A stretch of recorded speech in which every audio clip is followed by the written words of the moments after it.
আচ্ছা, এই মুকুল রায়ের চলে যাওয়ার পেছনে কি কোনোভাবে অভিষেক বন্দ্যোপাধ্যায় যায়? আমার তো মনে হয় আছে। যদি বলেন কেন সেদিন বলি, সেদিনও বলেছি, কিন্তু জানবেন যে আমি ভিতরের সাংগঠনিক প্রধান হিসেবে সংগঠনের একটা পদে থেকে দলকে কোনোদিনই রাস্তায় নামাইনি। আমি শুধু বলেছিলাম চুপ রবে না পার্থ। আমি কেন বলেছিলাম যে আমি যদি সেদিন প্রথম দিনই মুখ খুলতাম অন্যদের মতন, অন্যদের অত জনসমর্থন ভিত্তি ছিল না, কিন্তু যতই কম ভিত্তি হোক আমার একটা তো ভিত্তি ছিল।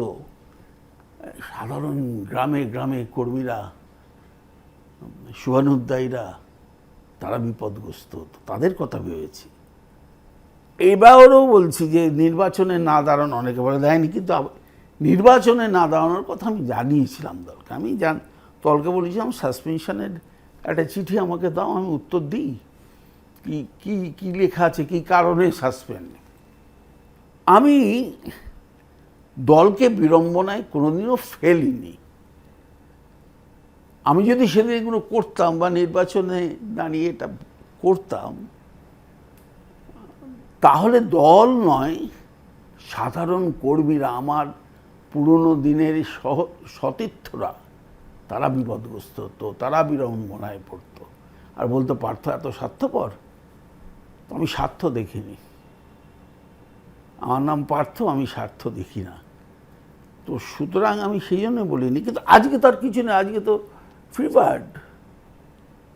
আকাশে পারলে আকাশে উঠবো, জলে থাকলে জলে ধরবো, আজ যেখানে পারে পারবো। কিন্তু মমতার প্রতি তো আমার একটা দুর্বলতা আছে, নাহলে আমি চাকরি ছেড়ে আসলাম কেন? তৃণমূলের পতাকা কোনো দিনই ধরিনি। মমতা আমার কাছে আকর্ষণ ছিল, নেত্রীর আকর্ষণ, সাধারণ মানুষের জন্য লড়াই করবার প্রেরণা। তাই মনে হলো অনেকদিন চাকরি করছি, চলে গেছি। কিন্তু আজকে একটা সময় এসছে ভাববার যে বিরোধী নেত্রী আর শাসক নেত্রীর এর মধ্যে কি কোথাও কোনো পরিবর্তন হয়েছে? যদি হয়ে থাকে তাহলে তার তো দায় নিতেই হবে, আর শুধরাতেও হবে তাকে। তৃণমূল কিন্তু শেষ হয়ে যায়নি। আপনি এক ছিল মমতা, তখন আমি এসছি, আবার 215 যখন হলো তখন আমি জেলেও চলে গেছি।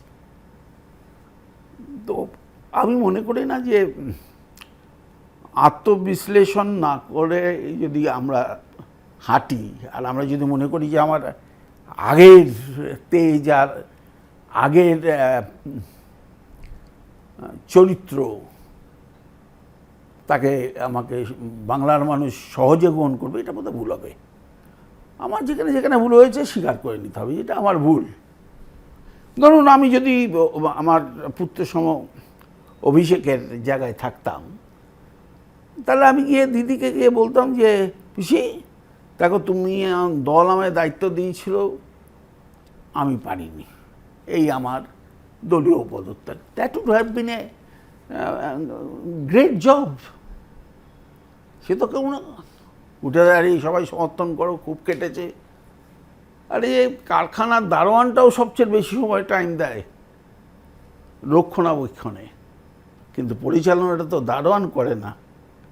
দারোয়ান যাকে স্যালুট দিয়ে ভেতরে ঢোকায় সে করে।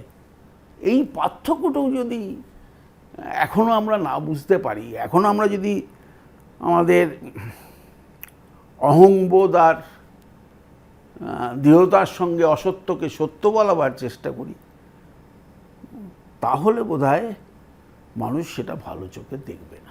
এমন একটা পার্টি যে একটা লোককে ধরে নিয়ে জেল খাটিয়ে অকেজো করে দিল, আর তার বন্ধুবান্ধবরা যদি তার সহানুভূতি দেখাতে আসে, যেতে পারবে না। তা কিন্তু তোমার সভাপতি পদ কেড়ে নেবো, তোমার কাউন্সিলর। হুমকিগুলো কে দিত? যারা নেতৃত্বে ছিল তারাই দিত। অভিষেক বন্দ্যোপাধ্যায়। আবার সেই অভিষেক আসছে। আপনি নাম নিতে চান না, কিন্তু আমি নাম বারবার নিতে চাই না, এই কারণে এত বড় নেতা না। তাহলে আপনি মেনে নিলেন যে অভিষেক না, আমি অত বড় নেতা না যে ও টলিয়ে দিতে পারে। আমি মমতা বন্দ্যোপাধ্যায়কে বারবার সব মিটিংয়ে গিয়ে বলেছি হাতি জানে না তার শক্তি কত। তাই সার্কাসে যখন হাতিকে নিয়ে যায় দেখবেন লক্ষ্য করে দড়ি পায়ে বেঁধে নিয়ে যায়, আমাদের এক ঝটকায় তো সে দড়ি ছিঁড়ে বেরিয়ে যেতে পারে। তাই মমতা বন্দ্যোপাধ্যায় নিজেও জানেন না, আজও জানেন না তার শক্তি কত। তিনি ভাবছেন এইটা ঠান্ডা করব, ওটা ঠান্ডা করব, যে গালাগাল দিল সে মুখ্য সচেতক চলে গেল, আবার তাকে নিয়ে আসলো। এই যে পরিচালন ব্যবস্থা বলে তো একটা কথা আছে, তার তো একটা নির্দিষ্ট নিয়ম কানুন রীতি নীতি আছে, কোনোটাই ঠিক নেই। পাস্ট এবং প্রেজেন্টের ব্যাপারে কথা হলে একটু ভবিষ্যতের ব্যাপারে আসা যাক। আপনি কি তাহলে রাজনৈতিক অবসর নিয়েছেন? আপনি কি আবার অবসরে নেই, আমি তো মাঠ ছাড়িনি। তৃণমূলে কি আপনি আবার? আমি মাঠ ছাড়িনি। অবসর নেওয়ার যখন সময়, রাজনীতিতে অবসর বলে কিছু হয় না।